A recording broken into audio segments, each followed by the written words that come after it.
थोड़ा समय निकालकर यह वीडियो ज़रूर देखें। माता पिता को साथ रखें तो आप कोई गलती नहीं करेंगे। सुशांत सिंह राजपूत की रहस्यमयी संदेहास्पद मौत एक सबक भी है। आजकल की नौजवान पीढ़ी के लिए, विशेषकर संपत्ति, सफलता और सम्मान की विशेष ऊंचाइयों को छूने वाली वर्तमान नौजवान पीढ़ी के लिए इन दिनों यह खबरें सुनकर मैं आश्चर्य हूँ कि सुशांत की बहनें, यहाँ तक कि उसके 74 वर्षीय वृद्ध पिता तक सुशांत से कई महीनों तक बात नहीं कर पाते थे।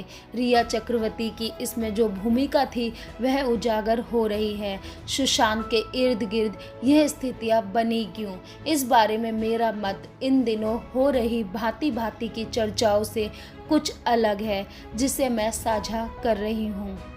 पहले 3 तथ्य समझ लीजिए तो बात पूरी तरह से समझ में आएगी। नई पीढ़ी भले अनजान हो, लेकिन मेरी पीढ़ी और मुझसे पहले वाली पीढ़ी जानती है कि इसी फिल्मी दुनिया में दौलत और शोहरत की जिन ऊंचाइयों को राजेश खन्ना, अमिताभ बच्चन और धर्मेंद्र ने छुआ था, उन ऊंचाइयों की तुलना में 5% ऊंचाई भी सुशांत ने नहीं छुई थी।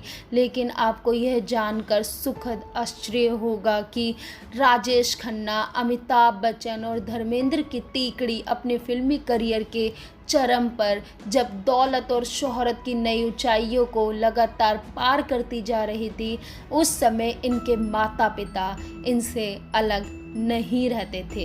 ग्रामीण पृष्ठभूमि वाले अपने माता पिता को धर्मेंद्र मुंबई में अपने साथ रखते थे। इसी वर्ष 83 वर्ष की आयु में धर्मेंद्र ने अपनी माता श्री को याद करते हुए उनकी फ़ोटो के साथ उनकी यादों को ट्वीट करते हुए यह बताया था कि जब तक माँ जीवित रही तब तक घर पर पैसों का हिसाब किताब वही करती थी, मेरी फिजूल खर्ची पर टोकती भी रहती थी। धर्मेंद्र के लिए तो उस जमाने में मशहूर था कि उनके गांव का कोई भी व्यक्ति मुंबई आकर उनके घर में रहने के लिए स्वतंत्र था। यही स्थिति राजेश खन्ना की थी। पिता का देहांत हो चुका था और उनकी माँ उनके साथ ही रहती थी। ऐसा नहीं है कि राजेश खन्ना की माँ असहाय थी। बहुत कम लोगों को यह ज्ञात होगा कि राजेश खन्ना गोद ली हुई संतान थे और उन्हें गोद लेने वाले माता पिता 60 के दशक में करोड़पति थे। इसीलिए माँ राजेश खन्ना पर आश्रित नहीं थी, किंतु अंतिम समय तक वो राजेश खन्ना के साथ उनके घर में ही रही। अंतिम उदाहरण अमिताभ बच्चन का। सारी दुनिया जानती है कि अंतिम समय तक उनके पिता हरिवंश राय बच्चन और उनकी माता श्री तेजी बच्चन उनके साथ उनके घर में ही रहती थी। बच्चन जी का देहांत 96 वर्ष की आयु में 2003 में तथा तेजी जी का देहांत 93 वर्ष की आयु में 2007 में हुआ था। यह तिथियां बताती है कि अमिताभ बच्चन की अभूतपूर्व लोकप्रियता और स्टारडम के पूरे दौर में उनके माता पिता उनके साथ ही थे। अब बात मुद्दे की।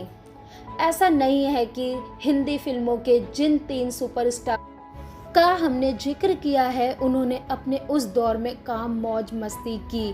उनकी रंगीन जीवन शैली के गुलछर्रे के किस्सों से तब की फिल्मी पत्रिकाएं पटी रहती थी। इन फिल्मी सितारों के जीवन में भयानक उतार चढ़ाव भी आए, लेकिन किसी का भी हश्र सुशांत या उस जैसे कुछ और लोगों की तरह नहीं हुआ। यह सितारे उन उतार चढ़ाव से धमक के साथ उभरते रहे और चमकते रहे। राजेश खन्ना तो नहीं रहे, लेकिन धर्मेंद्र और अमिताभ बच्चन आज भी एक आलीशान जिंदगी जी रहे हैं।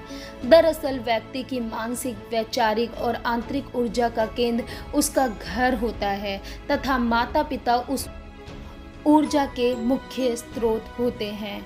कितना भी भीषण संकट या समस्या क्यों ना हो, वो चट्टान की तरह आपके साथ खड़े होते हैं और आपका मनोबल नहीं टूटने देते हैं। आपकी कमियों, गलतियों की आलोचना करते हुए भी वो जिस तरह, जिस शैली में उसे स्वीकार लेते हैं, आत्मसात कर लेते हैं, उस तरह से कोई दूसरा व्यक्ति कर ही नहीं सकता। माँ और पिता ने आपको आपके जन्म के साथ ही देखा, जांचा, परखा और समझा होता है। यह अवसर आपकी पति पत्नी और आपकी संतान को नहीं मिलता। कुछ अपवाद हो सकते हैं, लेकिन 99% मामलों में ऐसे ही होता है। लेकिन आज बहुत संक्षेप में इस विषय की चर्चा इसलिए की क्योंकि मेरा मानना है कि सुशांत के साथ यदि उसके वृद्ध पिता रह रहे होते तो जितने अजीबोगरीब प्रकरण आज सामने आ रहे हैं जो उसकी मृत्यु के कारण भी बने, उनमें से एक भी प्रकरण सुशांत के जीवन में नहीं घटता। याद रखिए कि जब दौलत और शोहरत का नशा आपके सिर पर चढ़ना शुरू होता है तो उस नशे को उतारने की हिम्मत और हौसला सिर्फ आपकी माँ और आपके पिता के पास होता है। अगर आपको हमारी ये खबर पसंद आई तो इसे लाइक, शेयर और कमेंट करना ना भूलें। साथ ही हमारे चैनल को सब्सक्राइब करें।